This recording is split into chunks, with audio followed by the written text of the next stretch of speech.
Welcome to a short geopolitical update. This is Christian Takushi at Geopolitical Economics in Switzerland.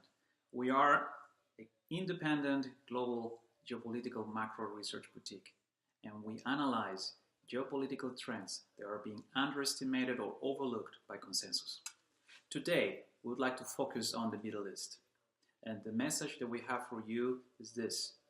Based on our independent analysis, we believe that a new military conflict or war in the Middle East is coming.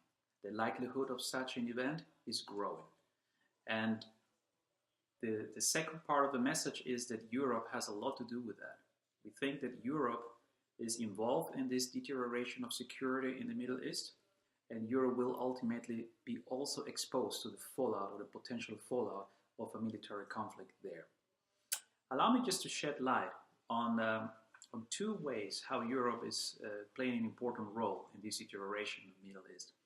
And I would like to focus on Europe because it is very interesting or significant that Western media and Western governments are not shedding any light on the role that Europe is playing in the Middle East right now. The first one is that Europe has an interest in Iranian gas and oil.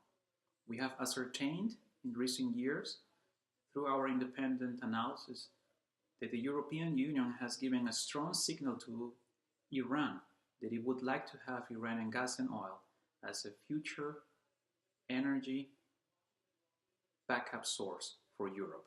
It's actually a strategic backup source of energy. And how to transport that energy or that gas and oil to Europe?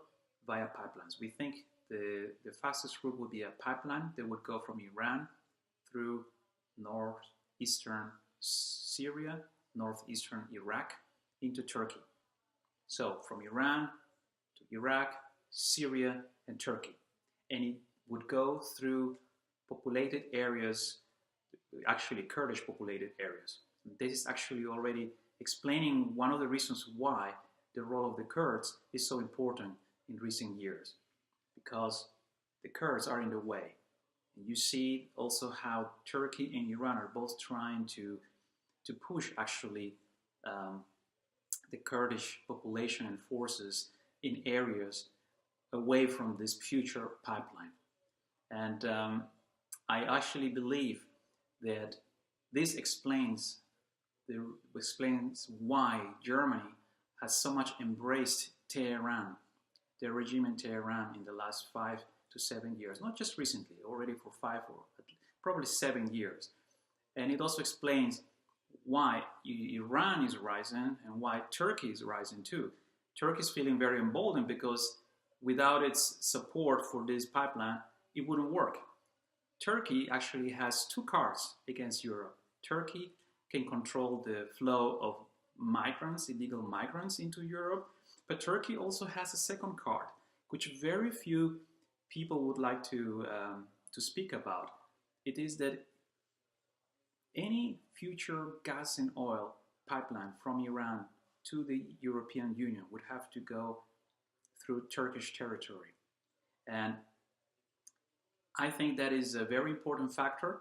It helps explain the rise of Turkey, the rise of Iran. It helps explain why Europe is in this ambiguous, very funny position versus Iran.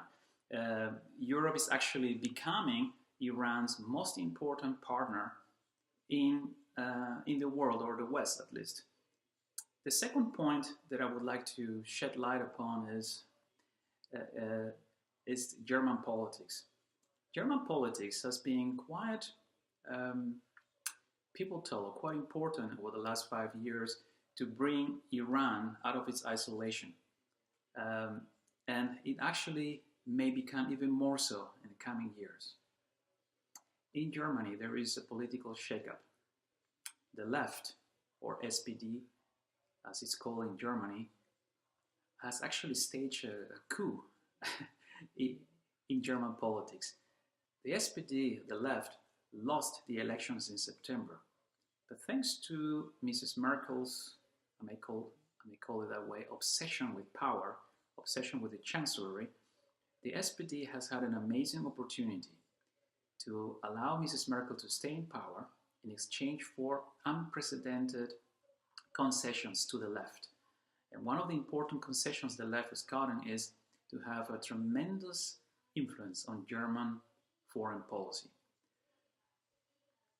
And that means a lot for Russia and Iran, because the left in Germany has traditionally had very good, I would say, productive relations with Moscow. And it has also had pretty good relations with Tehran. So the stronger role of the left in the new German coalition government will probably allow for a much closer relationship between the EU and Russia, and most importantly between the EU and Iran. This, in my opinion, is actually already leading to some very bold action by Tehran in the Middle East, and also some bold action by Moscow. Just today, President Putin unveiled 2 to 3 military systems, one of them of strategic importance to the United States. It just shows that Russia is actually feeling a bit more emboldened to take steps to its own defense, and it sees actually the US defense shield as a potential threat. Iran is taking advantage of the support of the EU, and we are seeing a much more assertive posture of Iran in Iraq, in Syria, in Lebanon, even together with Turkey in the Gaza Strip and Yemen. What Iran and Turkey are doing basically is encircling Saudi Arabia and Israel. And in the past, Iran and Turkey were competitors, but given this new situation in the Middle East and the role of Europe, we're seeing that Russia, Iran, and Turkey are collaborating with one another, supporting one another. Okay, this is it for this geopolitical update. I hope that you benefited from it somehow. And allow me to invite you to follow us on Twitter or Facebook. Our website is geopoliticaleconomics.org. Thank you for your kind attention.